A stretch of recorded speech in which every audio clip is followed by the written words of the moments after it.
नमस्कार दोस्तों, 5 मई 2022 के daily news analysis current affairs discussion में आपका स्वागत है। फाइनली जिस चीज का इंतजार था वो हुआ। इन्फ्लेशन बढ़ने की वजह से एकदम से आरबीआई की एक मीटिंग बुलाई गई, इमरजेंसी मीटिंग, और वहां पे आरबीआई ने अपना benchmark repo rate 40 basis point से बढ़ा दिया। मतलब 0.4% से बढ़ा दिया, 4 से पहुंचा दिया 4.4% पे। तो ओवरऑल जब भी बाई मंथली मॉनेटरी पॉलिसी की कमिटी मीटिंग होती थी आरबीआई की, सब सोचते थे अब इंटरेस्ट रेट बढ़ेगा, अब इंटरेस्ट रेट बढ़ेगा, लेकिन फाइनली अब बढ़ा है। फेडरल रिजर्व ने भी 50% अपना 50 बेसिस पॉइंट्स अपना इंटरेस्ट रेट बढ़ा है। 50 बेसिस पॉइंट्स मतलब आधा परसेंट। एक बेसिस पॉइंट मतलब होता है 0.01%। ठीक है भाई, तो इस न्यूज को एनालाइज करेंगे। उसके बाद सुप्रीम कोर्ट ने यह बोला है कि प्रेसिडेंट का कोई रोल नहीं है पेरियावलन की प्लान में। पेरियावलन इन्वॉल्व थे राजीव गांधी के असैसिनेशन में। 30 साल हो चुके हैं ये जेल के अंदर बंद है, ना इनको फांसी दी गई है, ना इनको पूरी तरीके से माफ किया गया है। इस पर्टिकुलर न्यूज को समझने की कोशिश करेंगे। सील्ड कवर ज्यूरिस्प्रूडेंस के ऊपर फिर से यहाँ पे बातचीत होगी। कुछ पहले मैंने वीडियोस बना रखी हैं, उनका रेफरेंस मैं आपको दूंगा। नॉइस पॉल्यूशन को लेके सुप्रीम कोर्ट का यहाँ पे क्या बोलना है, इसके बारे में एक बार फिर से बात करेंगे। नॉइस पॉल्यूशन वाला टॉपिक काफी न्यूज में रहा है, मैंने भी इसके ऊपर इंडिविजुअल वीडियोस बनाई है। इंडिया नॉर्डिक समिट में क्या क्या बातें हुई, मोदी जी वहां पे गए थे इंडिया नॉर्डिक, ये नॉर्डिक कंट्रीज क्या होती हैं इसके बारे में बात करेंगे। जेंडर रेशियो से रिलेटेड डाटा निकल के आ रहा है कुछ स्टेट से। जैसे कि अगर आप देखो तो सबसे अच्छे जेंडर रेशियो टॉप 5 स्टेट्स कौन से हैं, तो लद्दाख में 1150, अरुणाचल प्रदेश में 1011, अंडमान निकोबार में 984, त्रिपुरा में 974, केरला में 969। बॉटम 5 स्टेट्स कौन है जेंडर रेशियो के हिसाब से, तो मणिपुर 880, दादरा नागर हवेली नगर नंदी 898, गुजरात 909, हरियाणा 916, मध्य प्रदेश 921। ये जेंडर रेशियो एट बर्थ है, मतलब जन्म के समय पे 1000 लड़कों पे कितनी बच्चियां, मतलब कितनी लड़कियां का जन्म हुआ। इस पर्टिकुलर न्यूज को एनालाइज करेंगे। वर्ड ऑफ द डे देख लेते हैं, अबेयंस। क्या होता है abeyance? A state of temporary disuse और सस्पेंशन। सेंटेंस में क्या हो गया? The matter was left in abeyance until the next meeting. मतलब आप इस पर्टिकुलर, जैसे कोई पर्टिकुलर टॉपिक उसके ऊपर भी ध्यान नहीं दे रहे। जैसे कि गवर्नमेंट डिपार्टमेंट में कोई पर्टिकुलर फाइल है, तो अभी उस फाइल को अटेंड नहीं कर रहा, वो पड़ी हुई है, पेंडिंग पड़ी हुई है। बाद में जब समय आएगा तब उसको कंप्लीट करेंगे। ओके। तो कोई एक ऐसी चीज जिसको अभी के लिए हम यूज नहीं कर रहे हैं, अभी के लिए उसको सॉर्ट आउट नहीं कर रहे हैं, अभी के लिए उसको जैसा है वैसा छोड़ दिया, तो इसको आप बोलते हो अबेयंस। आगे बढ़ने से पहले वीडियो पे लाइक का बटन, दोस्तों चैनल को अब तक शेयर और सब्सक्राइब नहीं किया कर लीजिए, इंस्टाग्राम पे फॉलो कर लीजिए, टेलीग्राम ग्रुप ज्वाइन कर लीजिए। टेलीग्राम ग्रुप पे आपको इस पर्टिकुलर लेक्चर की पीडीएफ भी मिल जाएगी, और टेलीग्राम पे आपको नोटिफिकेशन भी मैं दे दूंगा जैसे ही ये वीडियो अपलोड होगी। If possible friends, click the join button. और ज्वाइन बटन नहीं दबा सकते हैं तो चैनल पे सुपर थैंक्स का ऑप्शन एक्टिव हो गया, आप सुपर थैंक्स दबा के भी हेल्प कर सकते हैं। लाइक और कमेंट जरूर करिएगा वीडियो के एंगेजमेंट को बढ़ाने के लिए और अपना व्यू पॉइंट देने के लिए। पहली news, RBI increases policy rates इन सडन मूव। देखिए, लंबे समय से आरबीआई का चल रहा है accommodative monetary policy stance. Accommodative monetary policy stance क्या होता है कि भाई हम इकोनॉमी में लिक्विडिटी के फ्लो को मेंटेन रखना चाहते हैं। लिक्विडिटी ज्यादा रहेगी, लोग ज्यादा पैसा बैंकों से उठाएंगे, जो इकोनॉमिक एक्टिविटी है वो ज्यादा रहेगी, जॉब्स ज्यादा क्रिएट होंगी, इकोनॉमी बूमिंग पोजीशन में रहेगी। लेकिन उसके साथ साथ महंगाई भी बढ़ी। अब जब महंगाई बढ़ी तो आरबीआई को लगा कि यार ये तो गड़बड़ हो गया काम, ज्यादा महंगाई बढ़ रही है, बहुत ज्यादा ही बढ़ रही है, तो बहुत ज्यादा बढ़ रही है। तो आरबीआई ने एकदम से रेपो रेट को बढ़ा दिया है 4% से 4.4%, 40 बेसिस पॉइंट बढ़ाया। कैश रिजर्व रेशियो यहां पे बढ़ा दिया गया 50 बेसिस पॉइंट, 4 से 4.5%। कैश रिजर्व रेशियो पता है ना भाई आपको क्या होता है? कैश रिजर्व रेशियो मतलब कि total net demand and time liabilities का वो पैसा जो कि कैश में रख दिया जाता है आरबीआई के पास, इसके ऊपर बैंकों को, आरबीआई को कोई भी इंटरेस्ट रेट नहीं मिलता। ठीक है ना? तो वो पैसा नेट डिमांड एंड टाइम, अब आपको ये नहीं पता एनडीटीएल क्या होता है, net demand and time liabilities क्या होता है, तो आप मेरी रमेश सिंह इकोनॉमिक्स की किताब देखिए। तो एनडीटीएल का जितना परसेंट पैसा उठा के सीधे सीधे साइड रख दिया जाता है, उसके ऊपर बैंकों को कोई इंटरेस्ट रेट नहीं मिलता, वो होता है cash reserve ratio. Statutory liquidity ratio में बैंकों पे इंटरेस्ट रेट मिलता है, जो कि वहां पे गवर्नमेंट सिक्योरिटीज वगैरह साइड रखी जाती हैं। तो कुल मिला के अब ओवरऑल चूंकि basis points cash reserve ratio के साथ साथ रेपो रेट को भी बढ़ा दिया है रिजर्व बैंक ऑफ इंडिया ने, तो अब क्या है कि बैंकों के पास जो क्वांटम ऑफ मनी अवेलेबल है वो हो जाएगा कम। तो इकोनॉमी में जो लिक्विडिटी है, जो पैसों का फ्लो है, वो हो जाएगा कम। तो ऑब्वियस सी बात है, जो इन्फ्लेशन है उसके ऊपर एक लगाम लगेगी। ऐसा यहां पे आरबीआई की सोच है। यहाँ पे आरबीआई की गवर्नर शक्तिकांता दास जी ने एक इमरजेंसी मीटिंग बुलाई मॉनेटरी पॉलिसी कमेटी की, और ये स्टेप यहाँ पे लिया गया। हालांकि इनका ये भी बोलना है कि अभी भी हम अकोमोडेटिव रख रहे हैं पॉलिसी को, मतलब 4.4 भी है अगर आपका रेपो रेट, तो भी इनकी पॉलिसी अकोमोडेटिव है, मतलब इनफ लिक्विडिटी मार्केट में बनी रहेगी। इसके साथ साथ जो स्टैंडिंग डिपॉजिट फैसिलिटी है वो 4.15% है। ये क्या होता है? तो भाई मान लो बैंकों के पास पैसा खाली पड़ा हुआ है और बैंक मार्केट में घुमाना नहीं चाह रहे, तो बैंक क्या करेंगे, अपना ये पैसा आरबीआई के पास रख सकते हैं और आरबीआई उनको स्टैंडिंग डिपॉजिट फैसिलिटी के हिसाब से इंटरेस्ट रेट देगी। अब पहले ये फैसिलिटी 4% से कम थी, लेकिन अब बैंक चाहेंगे कि वो अपना पैसा उठा के आरबीआई के पास रख दें, क्योंकि आरबीआई अब उसके ऊपर 4.15% का इंटरेस्ट देगा। फिर एक होता है marginal standing facility. Marginal standing facility आप एक कह सकते हो इमरजेंसी मेजर है, कि भाई स्टेटूटरी लिक्विडिटी कोटा वाली जो गवर्नमेंट सिक्योरिटीज होती है ना, उनको गिरवी रख के जो पैसा उठाया जाता है उसको बोला जाता है marginal standing facility. Bank rate क्या होता है? लंबे टर्म के लिए जो लोन पे पैसा उठाया जाता है उसको बैंक रेट कहा जाता है, शॉर्ट टर्म के लिए जो उठाया जाता है उसको रेपो रेट कहा जाता है। ठीक है भाई। तो ये ओवरऑल यहाँ पे न्यूज है। इन्फ्लेशन इससे कंट्रोल में आएगा, 4 ± 2% के रेंज में इन्फ्लेशन लाने की कोशिश की जाएगी, ऐसा यहाँ पे आरबीआई ने बोला है। अप्रैल 2022 में जो मीटिंग हुई थी उसमें डिसरप्शन, शॉर्टेजेस, प्राइसेस का इंक्रीज होना, जियोपॉलिटिकल टेंशन, सैंक्शंस, ये सब लगी हुई हैं। फूड इन्फ्लेशन बढ़ रहा है, हर सेक्टर में इन्फ्लेशन बढ़ रहा है, तो उस इन्फ्लेशन को कंट्रोल में करना है, इसलिए स्टेप लिया हुआ है। साथ साथ एकोमोडेटिव मॉनेटरी पॉलिसी को भी हम जारी रखेंगे। एकोमोडेटिव मॉनेटरी पॉलिसी मतलब ठीक ठाक अमाउंट ऑफ पैसा लिक्विडिटी मार्केट में रहे, जिससे कि ग्रोथ बढ़ती रहे, एम्प्लॉयमेंट कम हो, वगैरह वगैरह। ठीक है भाई। GS paper 3 Indian economic growth and development में न्यूज काम आएगी। अगली न्यूज है, president has no role to play in Perarivalan's plea. क्या हुआ है यहाँ पे? राजीव गांधी असैसिनेशन केस में जो कन्विक्ट है एजी पेरारी वलन, इसकी मर्सी प्लिया बहुत लंबे समय से पेंडिंग। अब जब फांसी की सजा सुनाई गई थी, या तो इसको फांसी पे टांग देते, अब फांसी पे इसको टांगा नहीं है। अब फांसी पे नहीं टांगा है, 30 साल से जेल में बंद पड़ा हुआ है, और इसकी फांसी की सजा माफ करके आजीवन कारावास इसको दे दिया गया। अब जैसे आजीवन कारावास इसको दिया गया, सितंबर 2018 में जो तमिलनाडु की कैबिनेट थी हेड बाई जयललिता जी, इन्होंने बोला कि ठीक है भाई, हम पेरियावलन को कर रहे हैं रिलीज। देखिए, जब तक फांसी की सजा थी तब तक माफी की ताकत केवल प्रेसिडेंट के पास थी। जैसे इनको आजीवन कारावास दिया गया, वैसे ही माफी की जो ताकत है वो गवर्नर के पास आ गई। केंद्र की सरकार की तरफ से, प्रेसिडेंट की तरफ से इसकी फांसी की सजा को आजीवन कारावास में बदला गया, तो इसको माफी करने की ताकत आ गई तमिलनाडु के गवर्नर के पास। अब चूंकि तमिलनाडु वाला इशू है, यहाँ पे ओवरऑल पूरा का पूरा तमिल इशू है, और इस रिस्पेक्ट में अगर आप देखो तो तमिलनाडु का ये श्रीलंका रेबल था ये एजी पेरियावलन। तो जयललिता ने इनको कर दिया माफ, कि ठीक है भाई, बहुत लंबे समय से जेल में बंद है, आपने फांसी पे भी इसको नहीं लटकाया, तो हम इसको माफी देते हैं। तमिलनाडु के गवर्नर ने जब ये कानून रिलीज किया, जब ये अनाउंसमेंट रिलीज किया कि नहीं भाई, हम पेरियावलन को माफी दे रहे हैं, उसके बाद तमिलनाडु के गवर्नर ने क्या किया कि इस मैटर को रेफर कर दिया किसको? प्रेसिडेंट ऑफ इंडिया को। अब यहां पे सुप्रीम कोर्ट में चीजें पेंडिंग है। सुप्रीम कोर्ट में बहस किस बात पे हो रही है कि क्या तमिलनाडु के गवर्नमेंट गवर्नर को ये मैटर प्रेसिडेंट को रेफर करना चाहिए था। ये यहां पे एक मुद्दा उठ के आ रहा है, क्योंकि प्रेसिडेंट के पास ताकत तब तक थी जब तक ओवरऑल इसको फांसी की सजा थी। जैसे ही इसकी फांसी की सजा को लाइफ इम्प्रिजनमेंट में बदला गया, आजीवन कारावास में बदला गया, उसके बाद तमिलनाडु के गवर्नर के पास भी ताकत आ जाती कि इसको माफी दे दी जाए। और यही माफी दी थी तमिलनाडु के गवर्नर ने जयललिता की कैबिनेट पे कहने पे। लेकिन वो ग्राउंड लेवल पे इंप्लीमेंट नहीं हुई। तमिलनाडु के गवर्नर ने जयललिता की कैबिनेट का जो डिसीजन था उसको पास ऑन कर दिया प्रेसिडेंट के पास, प्रेसिडेंट फाइनल असेंट देगा, और प्रेसिडेंट ने अब तक असेंट नहीं दी है। सुप्रीम कोर्ट में केस पेंडिंग है और 30 साल बीत चुके हैं इस बात को। तो यहां पे ओवरऑल सुप्रीम कोर्ट केंद्र की सरकार से बोल रही है कि भाई, क्या व्यू पॉइंट है आपका, क्यों प्रेसिडेंट के पास ये चीज पेंडिंग है? जो केंद्र की सरकार के रिप्रेजेंटेटिव है वो बोल रहे हैं कि देखिए साहब, ये जो पर्टिकुलर चीज है ये प्रेसिडेंट डिसाइड करेगा, आपको वेट करना पड़ेगा।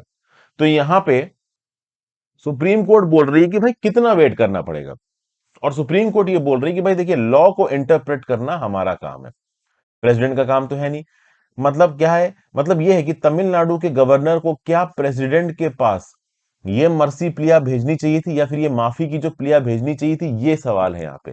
मतलब जयललिता की कैबिनेट ने ये जो डिसीजन था पेरियावलन को छेड़ने का, जब तमिलनाडु के गवर्नर को बताया, तो गवर्नर को वहीं पे डिसीजन इंप्लीमेंट कर देना चाहिए था, या फिर उसको प्रेसिडेंट को रेफर करना चाहिए था। ये पर्टिकुलर क्वेश्चन को कौन डिसाइड करेगा? तो सुप्रीम कोर्ट बोल रहा है हम डिसाइड करेंगे।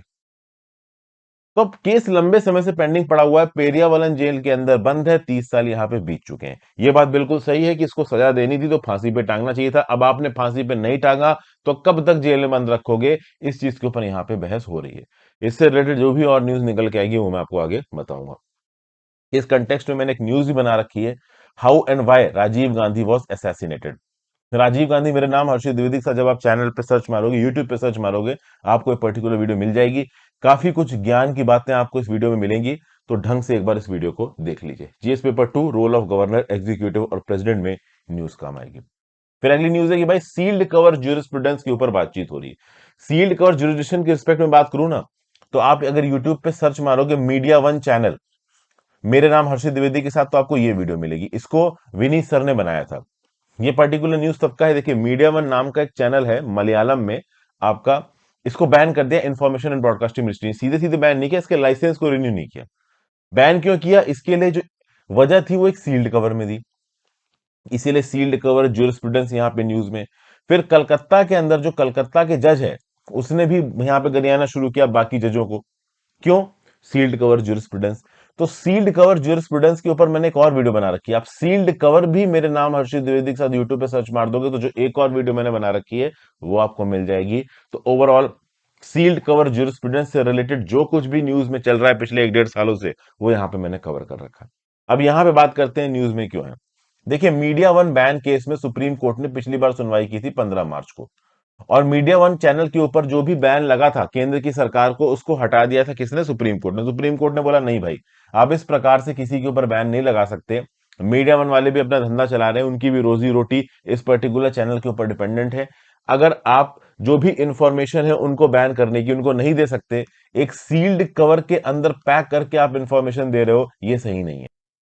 क्योंकि भाई अगर आपने किसी के चैनल को बैन कर दिया तो कम से कम उस चैनल को यह तो बताओ कि तुम्हें बैन क्यों किया गया है, ताकि वो चैनल अपने आप को डिफेंड कर सके। तो भाई सील्ड कवर के अंदर रीजंस डाल के मीडिया वन को कर दिया गया बैन। केस पहुंचा केरला हाई कोर्ट में, तो केरला हाई कोर्ट की सिंगल जज बेंच ने बोला कि हाँ भाई, सील्ड कवर के अंदर जो भी बहाना यहाँ पे सेंट्रल गवर्नमेंट ने सबमिट किया है वो सही है। मतलब जो भी यहाँ पे रीजनिंग थी केंद्र की सरकार की, हाँ भाई मीडिया वन क्यों इंटरनल सिक्योरिटी को खतरा पहुंचा रहा है, उसको केरला हाई कोर्ट की सिंगल जज बेंच ने सही माना। लेकिन जब ये मैटर पहुंचा सुप्रीम कोर्ट में, तब सुप्रीम कोर्ट ने 15 मार्च को बोला कि नहीं भाई, ये नहीं हो पाएगा। सील्ड कवर के अंदर आप रीजन दे रहे हो और उठा के किसी न्यूज चैनल को बैन कर दे रहे हो, ये चीज यहां पे नहीं चल पाएगी। इसलिए मीडिया वन के ऊपर जो बैन था उसको 15 मार्च को हटा दिया सुप्रीम कोर्ट ने। लेकिन ओवरऑल इस चीज के ऊपर बातचीत अभी बाकी है कि भाई मीडिया वन के ऊपर जो भी इन्वेस्टिगेशन सिक्योरिटी क्लियरेंसेस चलाई थी केंद्र की सरकार ने, उनको जो सील्ड कवर में केंद्र की सरकार ने दिया था, क्या देना चाहिए या नहीं देना चाहिए।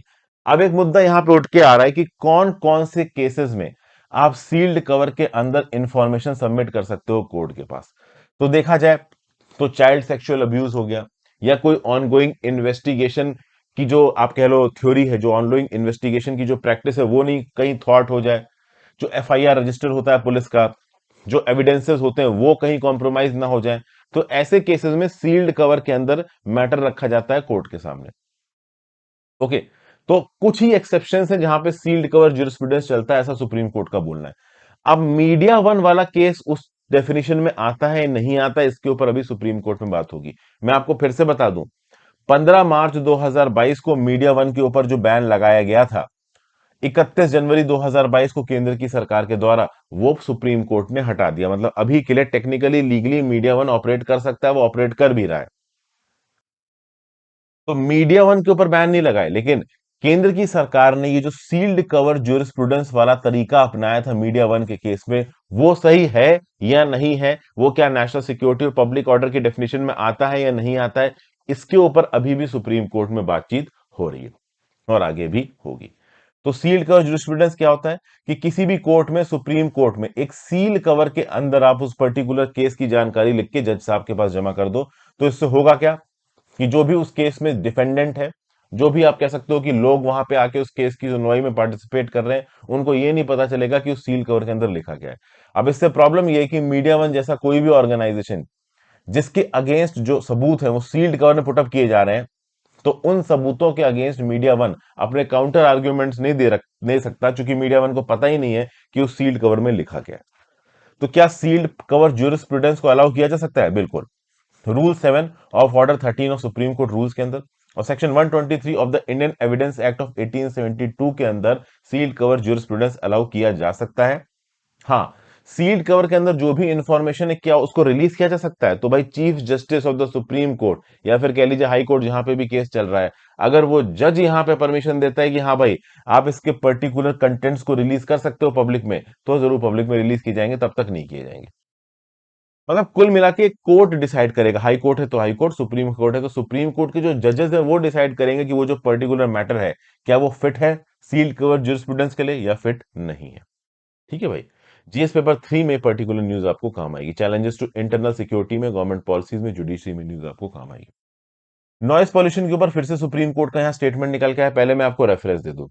देखिए नॉइस पॉल्यूशन के रिस्पेक्ट में आप नॉइस पॉल्यूशन मेरे नाम हर्षित द्विवेदी के साथ यूट्यूब पे सर्च मारो, आपको वो पर्टिकुलर वीडियो मिल जाएगी जहां पे एक मुद्दा उठाया गया था कि भाई जो मॉर्निंग में अजान की जो आवाज आती है, ठीक है भाई, जो मुस्लिम धर्म को फॉलो करते हैं हो सकता है कि उनको अच्छा लगता है, वो जग जाते हैं उस आवाज से, लेकिन जो बाकी धर्म के लोग हैं जो नहीं फॉलो करते हैं मुस्लिम धर्म को, उनको यहाँ पे परेशानी होती है। तो इस रिस्पेक्ट में नॉइस पॉल्यूशन रूल्स आप कह सकते हो पिछले कुछ दिनों से न्यूज में है। फिर मुंबई में भी तगड़ा बवाल हो गया, वो जो महाराष्ट्र नवनिर्माण सेना के जो चीफ हैं आपके राज ठाकरे, उन्होंने बोला कि भाई अगर अजान की आवाज आएगी तो मैं दुगने आवाज में हनुमान जयंती चलाऊंगा, तो पूरा अच्छा खासा बवाल है। फिर योगी आदित्यनाथ ने यूपी में आप कह लो कि बहुत सारे लाउड स्पीकर के ऊपर बैन लगाया। ये सारी इंडिविजुअल न्यूज़ेस मैंने अपने चैनल पे कवर की हैं। तो यहां पे सुप्रीम कोर्ट का जजमेंट साफ साफ बता रहा है कि भाई देखिए जो लाउड स्पीकर का यूज है उसको हम रेगुलेट करेंगे, कोई भी फोर्स्ड ऑडियंस नहीं होना चाहिए। देखिए यहां पे सुप्रीम कोर्ट ने साफ साफ बोल दिया है कि लाउड स्पीकर का प्रयोग आप किसी रिलीजन या रिलीजियस प्रैक्टिस से एसोसिएट नहीं कर सकते। मतलब सुप्रीम कोर्ट ने बोला है कि नाउस पॉल्यूशन के ऊपर जब हम बात करेंगे, लाउड स्पीकर के ऊपर जब हम बात करेंगे, तो हम धर्म का कोई पॉइंट सुनेंगे ही नहीं।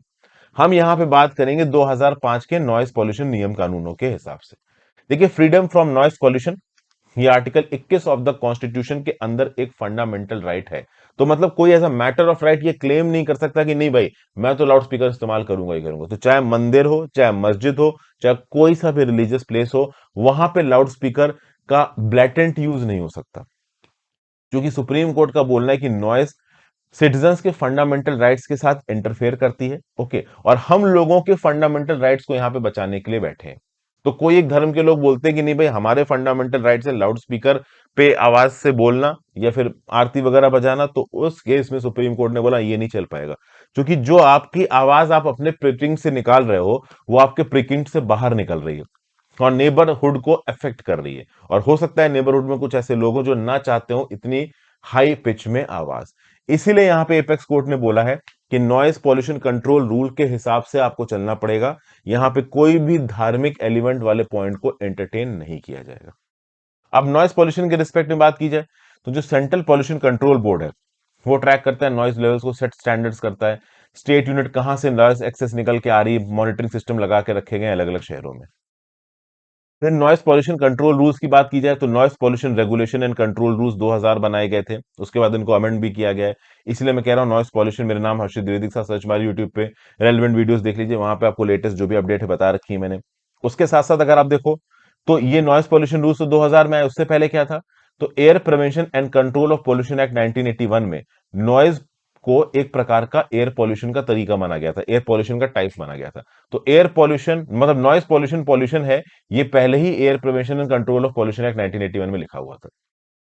फिर भाई motor vehicle, air conditioner, refrigerator, diesel generator, इनसे जो आवाज आती है उसको भी रेगुलेट करने की बात की गई इन्वायरमेंटल प्रोटेक्शन एक्ट 1986 में। ओके भाई। फिर state pollution control board, pollution control committees, ठीक है ना, स्टेट की, राज्यों की, केंद्र शासित प्रदेशों की इंडस्ट्रीज से निकलने वाली नॉइजेस को रेगुलेट करेंगी under air prevention and control of pollution act 1981। मतलब अलग अलग एक्ट्स में यहाँ पे नॉइज को कंट्रोल करने की बात की गई, जिस पेपर 2 और 3 में न्यूज आपको काम आएगी।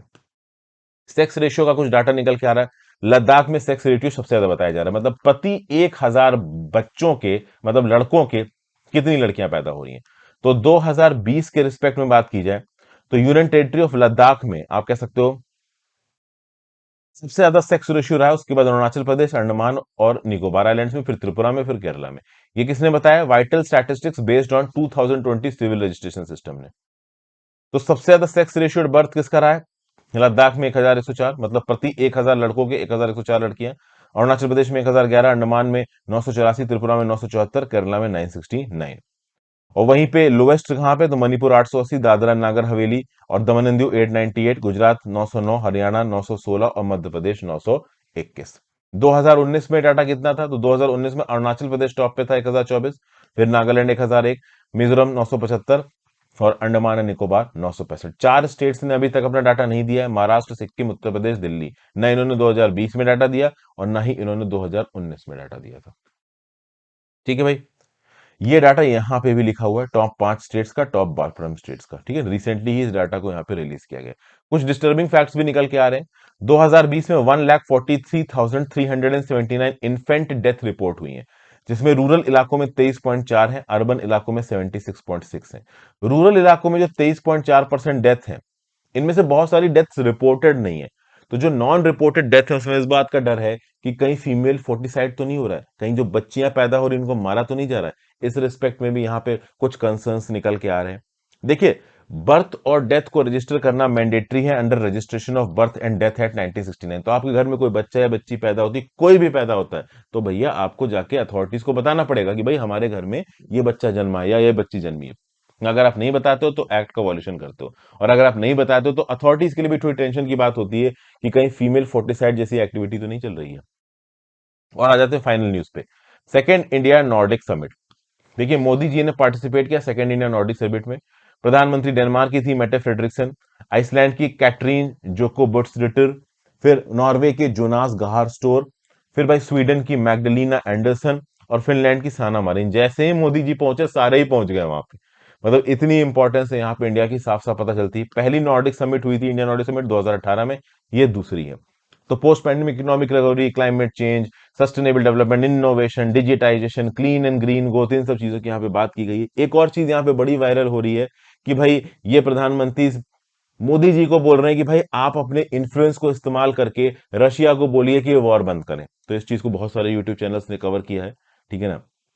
हालांकि सिर्फ इसके ऊपर बातचीत नहीं हुई है, blue economic sector, Sagarmala project, बहुत सारी चीजों के ऊपर यहाँ पे बातचीत हुई है। ठीक है भाई, आर्कटिक पॉलिसी, इंडिया की आर्कटिक पॉलिसी यहां से बहुत अफेक्टेड होगी, क्योंकि ये जितने भी देश हैं नॉर्डिक वाले कहीं ना कहीं आर्कटिक वाले रीजन में आते हैं। फिर नॉर्डिक कंट्री का जो सोवरेन वेल्थ फंड है वो इंडिया के मार्केट में इन्वेस्ट किया जाए, ऐसा भी यहाँ पे मोदी जी ने बोला है। रीजनल ग्लोबल डेवलपमेंट्स के ऊपर यहाँ पे बातचीत हुई है। नॉर्डिक कंट्रीज हैं क्या, तो बेसिकली नॉर्डिक एक ज्योग्राफिकल रीजन के साथ कल्चरल रीजन भी है। नॉर्दर्न यूरोप और नॉर्दर्न अटलांटिक में आता है। कौन कौन सी कंट्रीज है, Denmark, Finland, Iceland, Norway, Sweden. यहाँ पे नजर आ रहा है आपको, यहाँ नॉर्वे, यहाँ स्वीडन, यहाँ फिनलैंड, यहाँ डेनमार्क, यहाँ आइसलैंड। मैं आपको बता दूं ना, नॉर्डिक कंट्रीज थोड़ा टेंशन में इसलिए हैं क्योंकि स्वीडन और फिनलैंड दोनों का बॉर्डर लगता है रशिया के साथ। ठीक है ना। तो कल की डेट में अगर फिनलैंड नाटो का मेंबर बनता है तो कोई बड़ी बात नहीं कि रशिया यहाँ पे फिनलैंड के ऊपर अटैक कर दे। ठीक है। तो जो प्रॉक्सिमिटी है फिनलैंड और स्वीडन की स्पेसिफिकली, ये रशिया के बहुत पास है, इसलिए ये भी टेंशन में कि रशिया कहीं इनके ऊपर ना अटैक कर दे। समझ गए बात को।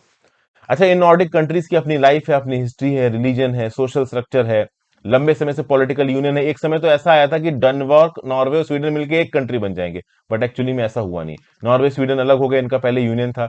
इंडिपेंडेंस मिल गई फिनलैंड को, तो ये अलग अलग कंट्रीज बन के उभरे। लेकिन अलग अलग कंट्री होने के बावजूद भी इनके बीच में ट्रीटी हुई जिसका नाम है हेलसिंकी ट्रीटी।